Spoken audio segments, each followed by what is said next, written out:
I wanted to talk a little bit cigar news, and the reason I want to bring it up now is because obviously we've closed down for the night. We brought out the beer, we brought out the coffee, we brought out the cigars, and a part of this thing is to educate our customers. Right now, what's working for us is that there's a House Bill 904, and what that is, it allows cigar shops to serve beer, wine, and alcohol at the store. Cheers to that, man. Hopefully one day we'll be serving this to our customers.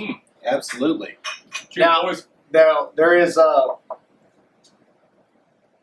stipulation with the alcohol. It can only be 2 ounces per serving, and only 2 servings per person.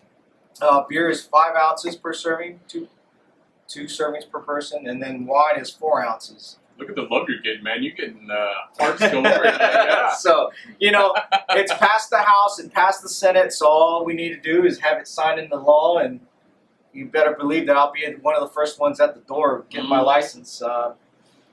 Amen. So that's one of the things that's out there right now. The other thing I wanted to mention right quick is the FDA regulations. A lot of people come in, they're asking me, hey, what's going on with the FDA? Well, that bill has been pushed over to the OMB, which is, I believe, the Office Management of Budget and something. And there's 2 options, and right now, one of the options is that every cigar, believe that's made after 2007 has to get approval, and to push each individual cigar. I mean, it's each individual cigar. It doesn't matter whether it's the same blend. If it's different sizes, each one of those cigars is going to have to go through approval. And it's like 250,000, some godly amount to get it passed. That's crazy. Which is bad for the industry, bad for our customers, because it's going to put a dent into the industry. A lot of these boutique blends have been able to come out and really, strut their stuff here in the States may not exist here in another year or so. So the other options is that it gets exempt. So hopefully, it works in our favor. Yeah, the price will go up, but on top of that, beyond just the price going up, we're going to see massive decrease in the supply. I mean, all of a sudden, all these little guys that are able to create these fantastic blends. I know we've got Percy Ray Cigars here. They're a smaller company. Right. How are they going to even exist with that kind of legislation? Right. And Percy Ray's, there you go. Yeah, let's definitely march on DC. Yeah.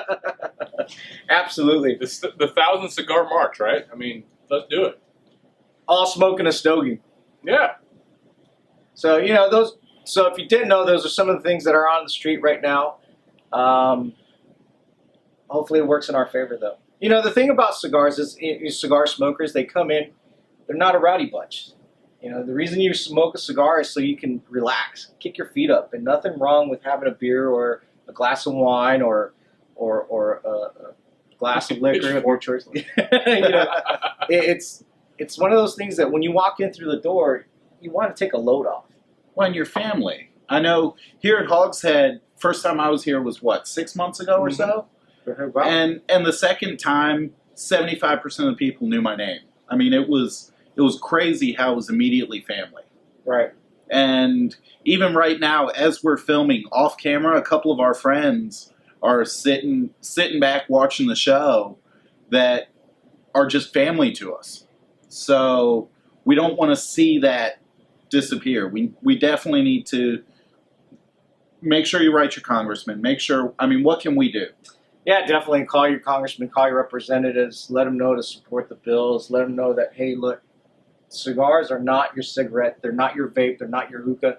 Again, nothing that's wrong with that, but it's a culture in itself. You're not going to go to a vape shop and a hookah shop. You're not going to, and that's what they are. They're shops. So you're not going to walk into what you walk into any cigar lounge. Where it's a culture. Well, I can say, Hector. I mean, coming in here, I've been in here 3 times now, and I met Hector a couple of weeks ago, and we've become fast friends.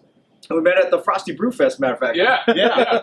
So, I've known you just a scotch longer, but I mean. Yeah, but I feel like I've been friends with you for a lifetime. So. Well, yeah, we grew up 5 minutes from each other and somehow know all the same people in South Stafford. So if you're in the White Oak area, That's How's it where we going? grew up. So how you doing? I will say this too, as far as the legislation, they're doing that with the craft beer industry too. They're wanting to promote nutritional facts on some of these craft breweries, and it already takes 6 months to a year to get a label approved. Then they want to put the nutritional facts, which cost again a whole lot of money, and it takes time and everything else because they got to go do X, Y, and Z. So we gotta stop this legislation going in trying to kind of dismiss these factions. So I mean, what it tends to do is it puts the small business maker out of business. it does. You can't be a little shop anymore. You've got to be big. You've got to have capital, which I know they're trying to help small business, but it's having the reverse effect.